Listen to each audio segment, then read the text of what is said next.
বাংলাদেশের ঢাকা মহানগর দায়রা জজ আদালত প্রাঙ্গণে বোমা বিস্ফোরণের ঘটনায় মূল পরিকল্পনাকারী মুকিত হোসাইন ওরফে বোমা মাওলানাকে গ্রেপ্তার করেছে ঢাকা মহানগর গোয়েন্দা পুলিশ।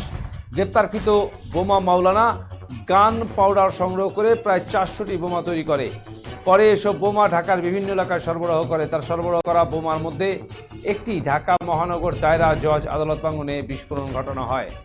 2013-14 সালে বোমা বানাতে গিয়ে মুকিত হোসাইনের ডান হাতের কবজি উড়ে যায়। এরপর থেকে তার নাম হয় বোমা মাওলানা। গোয়েন্দা পুলিশের জিজ্ঞাসাবাদে বোমা মাওলানা জানায়, প্রতিটি যানবাহনে আগুন দেওয়ার জন্য আগুনদাতাদের 10,000 টাকা করে দেওয়া হতো। নাশকতার জন্য যারা বোমা বানায় এবং বাস ও ট্রেনে যারা নাশকতা করে তাদের অনেকের নাম পেয়েছে গোয়েন্দারা। মঙ্গলবার দুপুরে এসব তথ্য জানান ডিএমপির অতিরিক্ত police commissioner DB Mohammad Harun ar Rashid. Dhaka থেকে হাবিবুর রহমানের রিপোর্ট। Get ready to celebrate the biggest New Year party at Kurimoho Royals with unforgettable night of music, dance and celebration. For more information, call us at 99326 22228 or 03582 222 আমরা অনেক দিন ধরে যে কয়জনকে খুঁজছিলাম তার মধ্যে অন্যতম ছিল বোমা বিশেষজ্ঞ মুকিত। তাকে বলা হয় মুকিত বোমা মাওলা।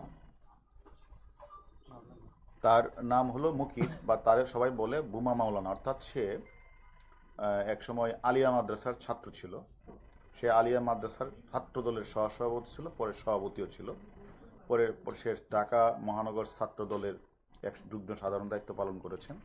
সে 2013-14 সালে তার নামটা কেন বোমা হলো, কারণ 13-14 সালে যখন সে বোমা বানাতে গিয়ে তার একটা হাত উড়ে যায়, ডান হাতের কবজিটা উড়ে যায়, এবং এই কারণে তার দলীয় আনুগত্য এবং উগ্র সন্ত্রাসী কর্মকাণ্ডের কারণে 2023 সালে তাকে ঢাকা মহানগর যুবদলের যুগ্ম আহ্বায়ক দলে মনোনীত করছে পুরস্কৃত হিসাবে, হাত উড়ে যাওয়ার কারণে।